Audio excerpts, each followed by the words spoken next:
There's a question philosophers have asked for centuries. A question so uncomfortable, so morally repulsive, that most of us refuse to even consider it. If you could save 1 billion lives by taking one, would you? What if that one person was innocent, had a family, children who loved them? What about 1 trillion lives by taking half? What if you had to look them in the eyes? What if one of them was someone you loved? This is the calculus of a mad god, the arithmetic of annihilation. But what if he wasn't mad at all? What if Thanos understood something about morality that we're too afraid to admit?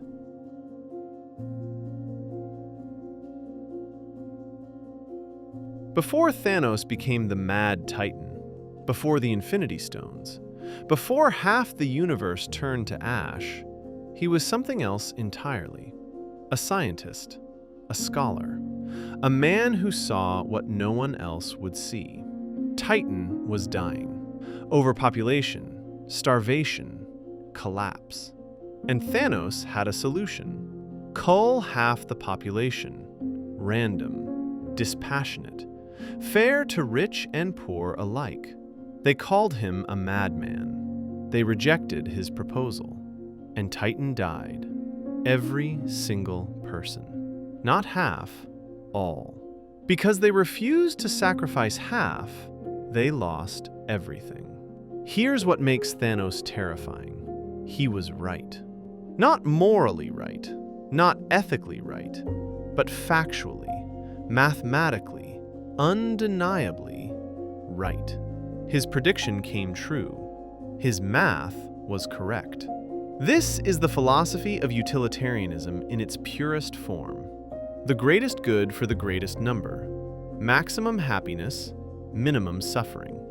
The cold calculus of consequentialism taken to its logical extreme.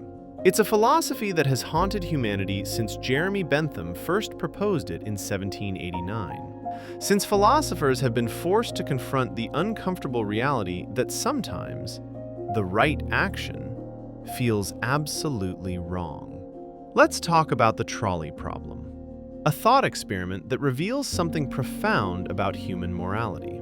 A runaway trolley is heading toward 5 people tied to the tracks. You're standing next to a lever. Pull it, and the trolley switches tracks, killing 1 person instead of 5. Do you pull the lever? Most people say yes. The math is simple. 1 death is better than 5. But here's where it gets darker. Same scenario, but now there's no lever. The only way to stop the trolley is to push a large man off a bridge, using his body to stop the train. Same outcome. 5 saved, 1 dies. Suddenly, most people refuse. Why? The math hasn't changed. The outcome is identical. But something fundamental has shifted. The psychological distance has collapsed. The abstraction has become concrete. Thanos didn't just pull a lever from a safe distance.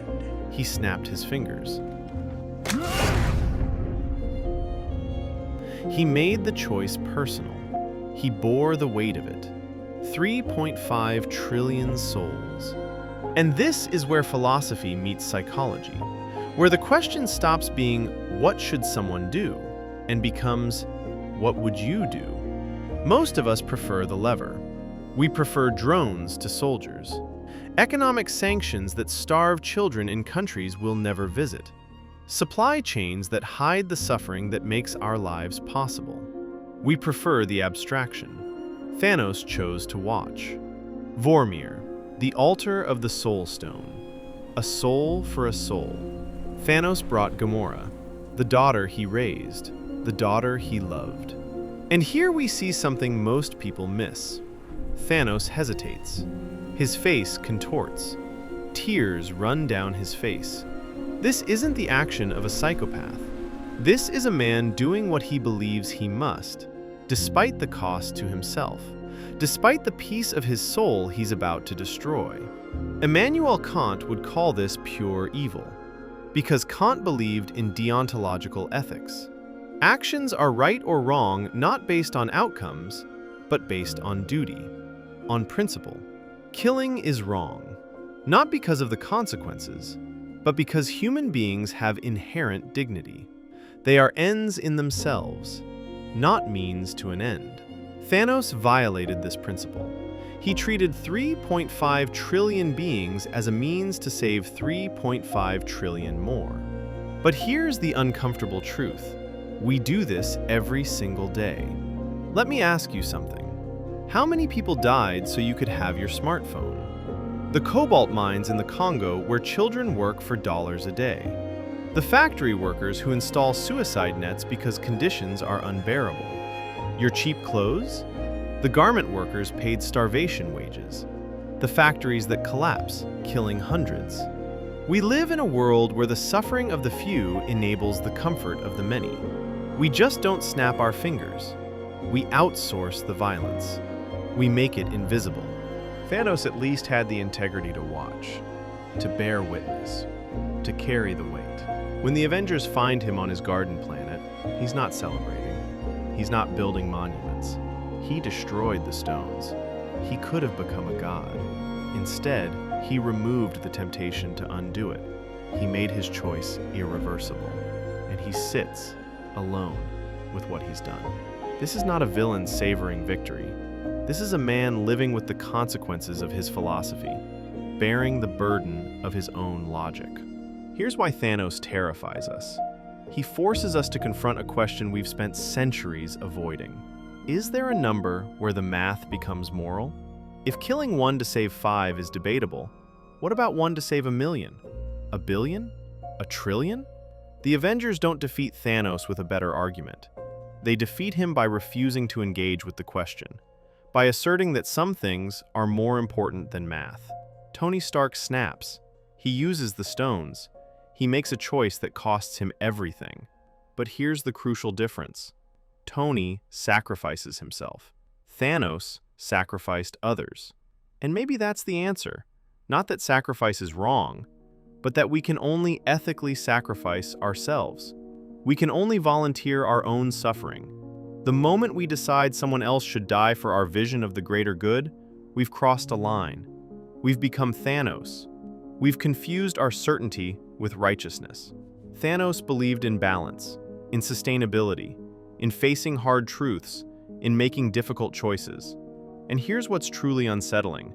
The MCU never tells us he was wrong about the problem, only about the solution. They never say resources are infinite. They just say you can't murder your way to utopia. Our world right now faces the same question Titan faced. Finite resources, infinite growth, climate catastrophe. We are living through the same collapse Thanos witnessed. We're just hoping someone else pulls the lever, hoping technology saves us, hoping we can avoid making hard choices. Thanos once said, "The hardest choices require the strongest wills." He was right about that too.